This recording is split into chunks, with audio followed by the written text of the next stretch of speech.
Falar da reencarnação é algo muito, mas muito complexo. Nem todo mundo reencarna. Isso é algo que tem que ser bem compreendido. É um assunto muito longo. A imortalidade também não é algo permanente no ser humano. O Renato falou de 4 mundos. Eu vou falar para vocês de 4 corpos. O primeiro corpo que nós temos é o corpo físico, sólido e palpável. Esse corpo físico morre e a energia que existe nele se dissipa ou se torna algo, uma coisa, uma energia sem consciência de nada.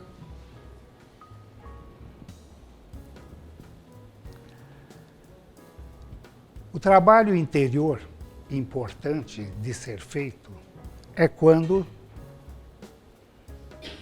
através de trazer a atenção e meditar,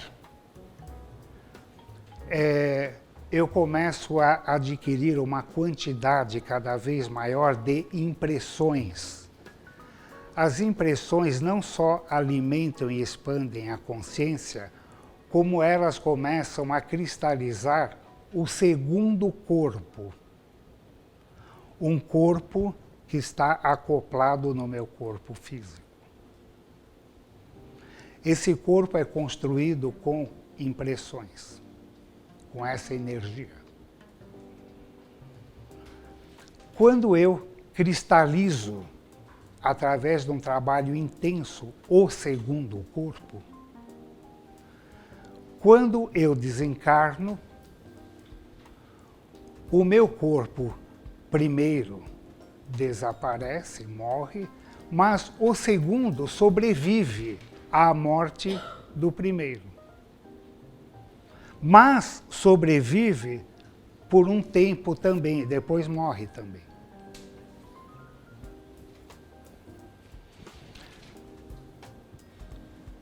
Quando eu já cristalizei o segundo corpo e persevero no meu trabalho, aumentando a grande quantidade de impressões, eu começo, depois que o segundo corpo saturou, eu começo a construir o terceiro corpo.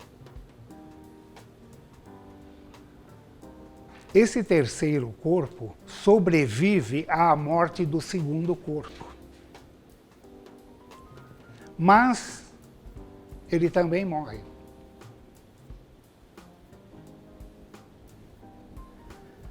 Quando eu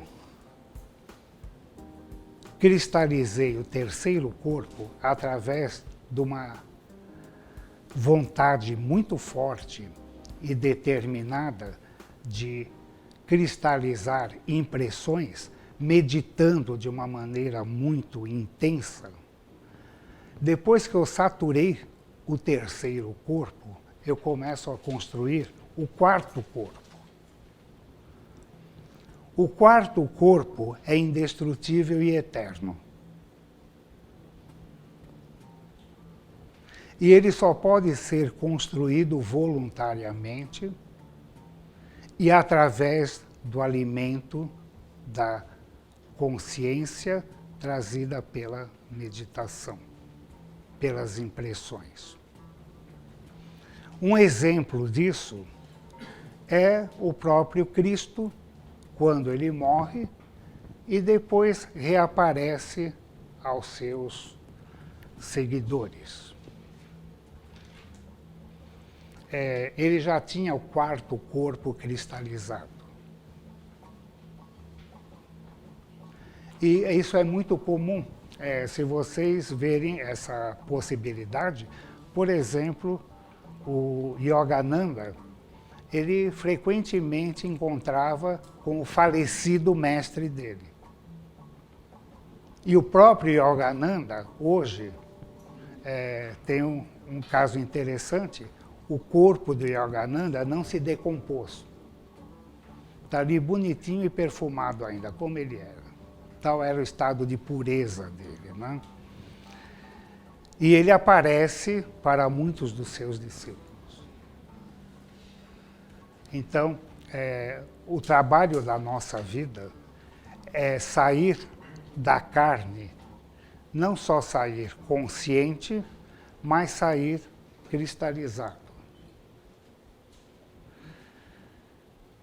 E as pessoas que desconhecem isso, lamentavelmente, elas têm uma permanência muito curta em outros estados, pós chamada, entre aspas, morte.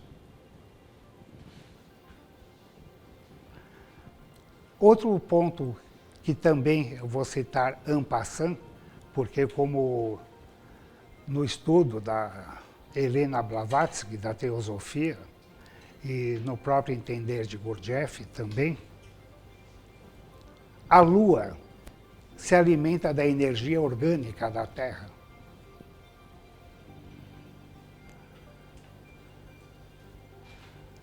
Existe o que se chama cone da Lua.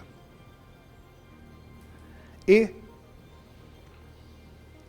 as pessoas que têm processos vibracionais extremamente baixos são sugados pelo cone da Lua, porque ela não distingue a energia orgânica desses seres. Então, muitos seres são sugados pelo cone da Lua. Muitas almas. E vão para um processo de recomeço que deverá levar muitos milhões de anos.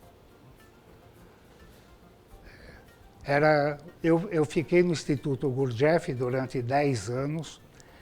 Eu tive a oportunidade de conviver com o Dr. Marcel Orandi, que foi o último discípulo vivo de Gurdjieff. E era comum, nos nossos encontros, existia um sítio em Barra do Piraí, onde nós nos encontrávamos geralmente uma vez por mês.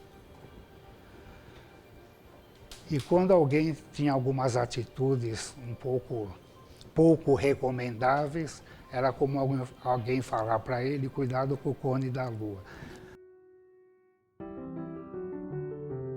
Existem 9 tipos de personalidades no nosso planeta e cada um de vocês possui um desses 9 tipos, ou é portador de um desses 9 tipos.